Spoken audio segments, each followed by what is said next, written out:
BSOG 171 previous question paper discussion ആയിരുന്നു. അതിൽ 8th question ഇങ്ങനെയാണ്. What is the difference between majority and minority groups? Discuss. Majority ഗ്രൂപ്പും minority ഗ്രൂപ്പും തമ്മിലുള്ള വ്യത്യാസം എന്താണ് ചർച്ച ചെയ്യുക. സോ മെജോറിറ്റി മൈനോറിറ്റി വ്യത്യാസം എന്താണെന്ന് നമുക്ക് നോക്കാം.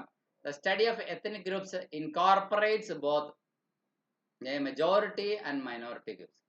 വംശീയ ഗ്രൂപ്പുകളെ കുറിച്ചുള്ള പഠനത്തിൽ ഒരിടത്ത് നമ്മൾ പഠിക്കേണ്ടത് ഭൂരിപക്ഷം, ന്യൂനപക്ഷം എന്നിങ്ങനെയുള്ള രണ്ട് ഗ്രൂപ്പുകളെ കുറിച്ചാണ്. അതും എത്നിക് ഗ്രൂപ്പുകളുടെ പഠനത്തിന്റെ കീഴിൽ വരുന്ന ടോപ്പിക്കാണ്. The term majority groups refer to the numeral representation of persons in a group. അതായത് ഒരു ആകമാന ഗ്രൂപ്പില് ഒരു പ്രത്യേക വിഭാഗത്തിന് കൂടുതൽ എണ്ണമുണ്ട് എന്നുള്ളതാണ് ന്യൂമറൽ ആയിട്ടുള്ള അവതരണമാണ്, സംഖ്യാപരമായ അവതരണമാണ് മെജോറിറ്റി ഗ്രൂപ്പ് എന്ന അവതരണത്തിന്റെ പിന്നിലെ ആശയം. And it's control over economic and political resources. മിക്കപ്പോഴും ഈ മെജോറിറ്റി ഗ്രൂപ്പിന് ആ നാട്ടിലെ സാമ്പത്തിക രാഷ്ട്രീയ വിഭവങ്ങളുടെ മേൽ നിയന്ത്രണവും ഉണ്ടാകും. Usually it has been noticed that, മിക്കപ്പോഴും ഇത് ശ്രദ്ധിച്ചിട്ടുണ്ട്, അതായത് one ethnic group appears to be in dominance over other ethnic group. ഒരു വംശീയ ഗ്രൂപ്പ് മറ്റൊരു വംശീയ ഗ്രൂപ്പിനോട് താരതമ്യം നോക്കുമ്പോൾ അല്പം ആധിപത്യം പുലർത്തുന്ന, ഡോമിനൻസ് പുലർത്തുന്നതായിട്ട് തോന്നപ്പെടാറുണ്ട്. However we cannot overlook the internal disparities that exist within each ethnic group. പക്ഷെ ഓരോ വംശീയ ഗ്രൂപ്പിന്റെ ഉള്ളിൽ അവർക്കിടയിലുണ്ട് മേൽത്തട്ട് കീഴ്ത്തട്ട് വ്യത്യാസം, ഒരു ഗ്രൂപ്പിന്റെ ഉള്ളിൽ തന്നെയുണ്ട്. അത് കണ്ടില്ല എന്ന് അടിച്ചുകൂടാ.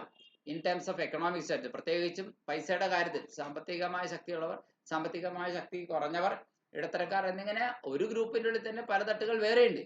അതും കണ്ടില്ല എന്ന് വെച്ചുകൂടാ. ദാറ്റ് ഈസ്, അതായത് certain sections in the minority group, ന്യൂനപക്ഷ ഗ്രൂപ്പിൽ ഉൾപ്പെടുന്ന ചില വിഭാഗങ്ങൾ മേ എൻജോയ് മെജോറിറ്റി സ്റ്റാറ്റസ്, ഭൂരിപക്ഷത്തിനെ പോലെ തന്നെ രാഷ്ട്രീയമോ പണപരമായോ മേന്മയും മേൽക്കോയ്മയും ഒക്കെ ഉണ്ടാവാം. ആൻഡ് വൈസ് വേഴ്സ, നേരെ തിരിച്ചും. In which the group may occur either minority or majority status as A totality. ഒരു ടോട്ടാലിറ്റിയിൽ നോക്കുമ്പോൾ ആ ഗ്രൂപ്പിന് മൈനോറിറ്റി പൊസിഷനോ മെജോറിറ്റി പൊസിഷനോ ഉണ്ടാവാം. There exist A relationship of inequality between the majority and minority groups. അതായത് ഇവിടെയാണ് majority ഗ്രൂപ്പും മൈനോറിറ്റി ഗ്രൂപ്പും തമ്മിൽ, അവരുടെ നിലനിൽപ്പിൽ തമ്മിൽ ഒരു അസമത്വം ഉണ്ട് എന്ന് പറയാൻ കഴിയുക. The dominant group or the majority group enjoys numerical strength. സംഖ്യാപരമായ എണ്ണത്തിന്റെ കാര്യത്തിൽ കരുത്ത് മിക്കപ്പോഴും എങ്ങനെയാണ് മെജോറിറ്റി ഗ്രൂപ്പിലായിരിക്കാം എന്നൊരു വാദമുഖമുണ്ട്. And control over the economic and political resource. അവിടുത്തെ ആ നാട്ടിലെ സാമ്പത്തികവും രാഷ്ട്രീയമായ വിഭവങ്ങളുടെ മേൽ നിയന്ത്രണവും ഈ മെജോറിറ്റി ഗ്രൂപ്പിനായിരിക്കാൻ ഒരു സാധ്യതയുണ്ട് എന്നുള്ളതാണ് പൊതുവെ പറയുന്ന വാദമുഖം. This group has all the privileges and advantages. ഈ മെജോറിറ്റി ഗ്രൂപ്പിന്, ഈ ഭൂരിപക്ഷ ഗ്രൂപ്പിനാണ് എല്ലാത്തരം മെച്ചങ്ങളും ആനുകൂല്യങ്ങളും എന്ന് പറയപ്പെടുന്നു. The minority group on the other hand had consist of people who are immigrants to the first society. ഈ ആതിഥേയ സമൂഹത്തിലേക്ക് ഇമിഗ്രൻസ് ആയിട്ട് വന്ന ആൾക്കാർ, അവരാണ് മൈനോറിറ്റി ഗ്രൂപ്പ് എന്ന് പറയുന്നത്. Their numerical strength is low. അവരുടെ സംഖ്യാപരമായ കരുത്ത് വളരെ കുറവാണ്. And they are in a subordinate position to the majority group. അതേസമയം ഒരു മെജോറിറ്റി ഗ്രൂപ്പിനോട് ഒത്തു നോക്കുമ്പോൾ, താരതമ്യം ചെയ്യുമ്പോൾ ഈ മൈനോറിറ്റികൾ പലപ്പോഴും കീഴെ നിൽക്കാൻ വിധിക്കപ്പെട്ടവരാണ്, ഒരു സബോർഡിനേറ്റ് പൊസിഷനിൽ നിൽക്കാൻ.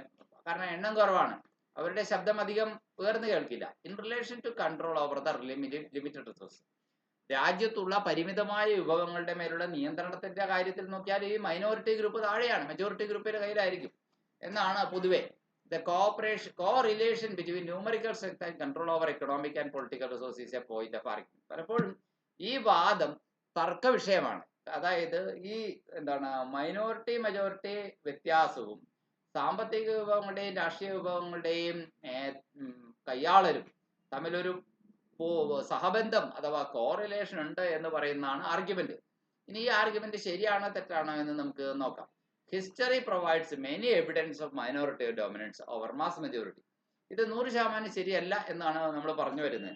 അതായത് ചരിത്രത്തിൽ നോക്കിയാൽ ചിലപ്പോഴൊക്കെ ന്യൂനപക്ഷം അഥവാ വളരെ കുറച്ചെണ്ണം ആൾക്കാർ വളരെ കൂടുതലെണ്ണം ആൾക്കാരെ മേൽ ആധിപത്യം സ്ഥാപിച്ച കഥയും ഉണ്ട്. ബ്രിട്ടീഷുകാർ വളരെ കുറച്ച് വെള്ളക്കാരായിരുന്നു, അവര് ഇന്ത്യയിൽ വന്ന് ആധിപത്യം സ്ഥാപിച്ചില്ലേ. വെള്ളക്കാർ കറുത്തവരാന്റെ നീഗ്രോസിന്റെ നാട്ടിൽ ചെന്നിട്ട് അവിടെ ആധിപത്യം സ്ഥാപിച്ചില്ലേ.